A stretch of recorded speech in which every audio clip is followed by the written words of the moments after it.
हर पूनम की रात को माया का असली नागिन रूप सामने आता था। पर इस बार जब वो बहू की जिम्मेदारियां निभा रही थी तो उसे ध्यान ही नहीं रहा कि आज पूनम की रात है और वो अपने असली रूप में आने लगती है। माया को डर लग रहा होता है कि कहीं उसका ये राज सबके सामने ना आ जाए। माया किचन में खाना बनाते हुए अपना बदलता रूप देखकर खुद से बोलती है, हे भगवान, अब मैं क्या करूं? अगर किसी को पता चल गया कि मैं एक नागिन हूँ तो मुझे इस घर से ये लोग निकाल देंगे। और अंकित, वो तो मुझसे नफरत करने लगेंगे। तभी कामिनी रसोई में आ जाती हैं और माया अपनी सास को आता हुआ देख घूंघट कर लेती है। कामिनी बोली, बहू, तू यहाँ क्या कर रही है इतनी देर से? तभी कामिनी देखती है कि माया ने घूंघट किया हुआ होता है तो उसको देखकर कामिनी हंसते हुए बोली, अरे बहू, ये तूने अचानक से घूंघट क्यों कर लिया? माया ने कहा, कुछ नहीं मम्मी जी, वो क्या है ना, मेरी ना सहेली का फोन आया था अभी। कामिनी बोली, हाँ तो?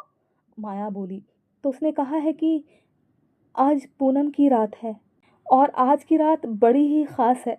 अगर आप कोई मन्नत मांगो तो पूरी हो जाती है, लेकिन इस मन्नत को मांगने के बाद आपको अपना चेहरा किसी को नहीं दिखाना होता, इसीलिए मैंने ये घूंघट किया हुआ है। कामिनी बोली, अरे पर तूने तो मुझे इस बारे में कुछ नहीं बताया।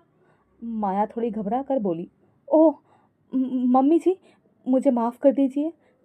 वो घर में सब मेहमान आने वाले थे तो मेरे दिमाग से ही ये बात निकल गई। माया ऐसा कहकर अपने काम में लग जाती है। कामिनी अपने मन में सोचती है, बड़ी अजीब सी बात है ये, ऐसी उटपटांग मन्नत कौन मांगता है भला?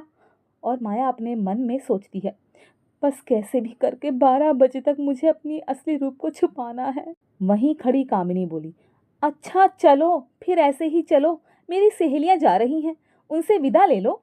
माया बोली, ठीक है मम्मी जी, पर ये घूंघट? कामिनी बोली, हाँ हाँ, मैं समझा दूंगी उन्हें कि तुम्हारी ये कुछ अनोखी सी मन्नत है। माया अपनी सास के पीछे चल रही होती है पर उसका निचला शरीर अब नागिन का रूप ले लेता है। वो मन में सोचती है, हे भगवान, अब मैं क्या करूं? ऐसे तो मैं बाहर नहीं जा सकती, मुझे यहाँ से जाना ही पड़ेगा। कामिनी पीछे मुड़कर देखती है तो माया गायब होती है।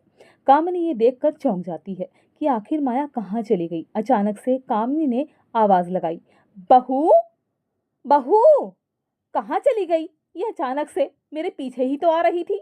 माया छत पर खड़ी होती है और घबरा रही होती है कि अगर वो पार्टी में वापस नहीं गई तो उसका राज खुल जाएगा। वो चंद्र देवता से प्रार्थना करने लगती है, हे चंद्र देवता, मेरे असली रूप को आज किसी के सामने मत आने दीजिए। मैं इस परिवार से बहुत प्यार करती हूँ और मैं यहीं रहना चाहती हूँ। चंद्र देवता प्रकट हो जाते हैं और बोलते हैं, अगर तुम यही चाहती हो माया, तो मैं तुम्हें इंसान के शरीर में हमेशा के लिए परिवर्तित कर देता हूँ। पर फिर तुम एक नागिन भी नहीं रहोगी और तुम्हारी सारी शक्तियां छीन जाएंगी। माया हाथ जोड़कर चंद्र देवता से कहती है, मैं यहाँ इस घर की बहू बनकर ही रहना चाहती हूँ। चंद्र देवता, आप मेरे शरीर को इंसानी रूप में परिवर्तित कर दीजिए। चंद्र देवता माया को एक इंसान बना देते हैं और वो अब नागिन नहीं रहती। वो जल्दी से नीचे पार्टी में जाती है। कामनी बोली, अरे बहू, तू कहाँ गई थी? क्या हो गया? माया बोली, मम्मी जी, वो मैं छत पर चली गई थी। मौसम एकदम खराब हो गया था ना, तो कपड़े बाहर सूख रहे थे, मैंने सोचा उतार लाऊं। कामनी बोली, अरे बहू, यहाँ मेरी सहेलियां तुम्हारा इंतजार कर रही थी और तुम्हें कपड़ों की पड़ी है। माया बोली, मुझे माफ कर दीजिए मम्मी जी। पार्टी खत्म हो जाती है और माया बहुत थक जाती है। तभी कामिनी जोर से कहती है, माया, घर की सफाई कर देना, बहुत ही गंदा हो गया है पार्टी के बाद। माया बोली, जी मम्मी जी। माया इतनी थकान के बाद भी घर की सफाई में लग जाती है और खुद से ही कहती है, सच में एक सामान्य बहू बनना भी बड़ी मुश्किल का काम है। अगर अंकित से प्यार न किया होता तो मैं कभी भी एक सामान्य बहू नहीं बनती। तो दोस्तों, ये तो हो गई उस बहू की कहानी जिसने अपने रिश्तों की खातिर अपनी सभी महत्वपूर्ण ताकतों को त्याग दिया। अब आपको मिलवाती हूँ एक ऐसी बहू से जिसे खुद के सिवा कुछ और समझ ही नहीं आता। रिश्तों की तो कोई इम्पोर्टेंस है ही नहीं खुद के अलावा। बद्रापुर गांव में काजल की शादी कपिल से होती है। काजल थोड़ी पढ़ी लिखी थी, वैसे तो उसमें कोई कमी नहीं थी, लेकिन बात बात में इंग्लिश झाड़ना काजल की फितरत थी। गांव के नल से काजल पानी भर रही थी। पानी के लिए नल की लाइन में ढेर सारी औरतें खड़ी थी कि अचानक काजल कहती है, oh my god, it's too hot. पास खड़ी औरत बोलती है, अरे आई बड़ी हमें हट बोलने वाली।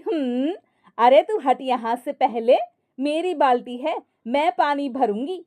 काजल बोली, अरे मैं बोल रही हूँ गर्मी बहुत है, तुम लोग बिल्कुल भी पढ़ी लिखी नहीं हो क्या? काजल उन लोगों का मजाक बनाती हुई ये सब कहती है और काजल घर आती है, जहां उसकी सास बैठकर टीवी देखती है और काजल को देखकर बोली, अरे बहू देख तो जरा, तेरी शिकायतें बड़ी आ रही हैं। ये जो तू बात बात पर लोगों के सामने अंग्रेजी झाड़ती है ना, लोग तेरा मजाक बनाते हैं। काजल बोली, अरे बनाते हैं तो बनाए, मुझे क्या लेना देना भाई, मैं तो मॉडर्न हूँ, इंग्लिश नहीं बोलूंगी तो क्या भोजपुरी बोलूंगी। तभी पास के पिंजरे में बंद तोता बोलता है, ये भौजाई ठीक बोलत बा। तोते की बात सुनकर काजल मुंह बनाकर वहां से निकल जाती है। अगले दिन घर में सब्जी खत्म हो जाती है। काजल झोला लेकर सब्जी लाने निकलती है और वो अपनी सासू माँ से कहती है, मम्मी जी मैं मार्केट जा रही हूँ वेजिटेबल्स लेने, जल्दी आ जाऊंगी। सास बोली, अरे रुक जा मरी, तेरे घर वालों से दहेज में फ्रिज मांगा था, वो तो दिया ना गया उन लोगों से, अब तू टेबल लाकर किस पर एहसान कर रही है? बहू बोली, कौन सा फ्रिज और कौन सा टेबल? पढ़ी लिखी अंग्रेजी बोलने वाली बहू मिल गई है, वो काफी नहीं है क्या? और हाँ, मैं टेबल नहीं वेजिटेबल लेने जा रही हूँ। सास बोली, अरे वेजी ला या लेजी ला, हमें नहीं चाहिए कोई टेबल। बहू बोली, ओफो मैं भी किसे समझा रही हूँ, कहीं आपके साथ रहकर मैं भी गवार न बन जाऊं। वेजिटेबल मतलब सब्जी, सब्जी घर में कुछ नहीं है, शाम को क्या बनाऊंगी? ये बोलकर वो वहां से निकल जाती है।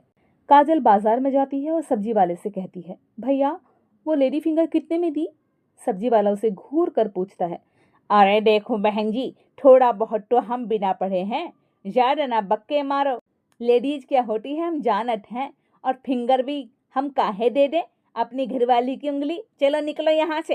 काजल भिंडी को हाथ में लेकर बोली, ये क्या है? ये मांग रही हूँ। सब्जी वाला बोला, अरे बहन जी आप तो बड़ी गवार है, भिंडी बोलत हैं, वैसे भिंडी कितनी देनी है, जल्दी से बताओ, टाइम ना है हमारे पास इतना। काजल सब्जी लेकर घर आती है और खाना बनाने लगती है। काजल की इंग्लिश बोलने की आदत लगातार जारी रहती है, जिससे कभी घर तो कभी मोहल्ला तो कभी बाजार के लोगों को परेशानी का सामना करना पड़ता है। एक दिन सास ने बहू की इस बीमारी का इलाज निकाल ही लिया। काजल की सास ने एक दिन गांव की दीवारों पर एक पोस्टर लगा दिया, जिस पे लिख दिया कि अपने बच्चों को इंग्लिश बोलना सिखाएं, वो भी 2 महीने में। बस फिर क्या था, काजल के घर में लोगों की भीड़ लग गई। सभी काजल के सामने अपने बच्चों को लेकर आ जाते। एक गांव की महिला बोली, अरे मैडम जी सुना है आप अंग्रेजी बहुत अच्छी बोल लेती हैं। फिर एक आदमी बोला, अच्छे से पढ़ा भी लेती हैं क्या? फिर तीसरी महिला बोली, अब हम तो अपने बच्चों को आपसे ही इंग्लिश पढ़वाएंगे, सुना है बहुत ही अच्छा पढ़ाती हैं आप। एक और महिला बोली, अरे हम पैसे भी दे देंगे, बस आप हमारे बच्चों को ना पढ़ा दीजिए। काजल एक साथ इतने बच्चे देखकर सोचने लग जाती है, अरे वाह, इतने सारे बच्चे, एक बच्चे से 100 भी लूंगी तो पर चाइल्ड 100 होगा।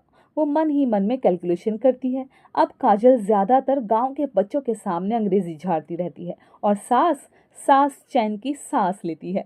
दोस्तों, आपको कौन सी बहू की जिंदगी और सोच अच्छी लगी, हमें कमेंट्स में बताना ज़रूर। आप हमारे चैनल आनी ऑफिशियल कहानियाँ को सब्सक्राइब भी ज़रूर कर लें, ताकि आपको आने वाली और भी मज़ेदार कहानियों की नोटिफिकेशन मिल सके। धन्यवाद दोस्तों।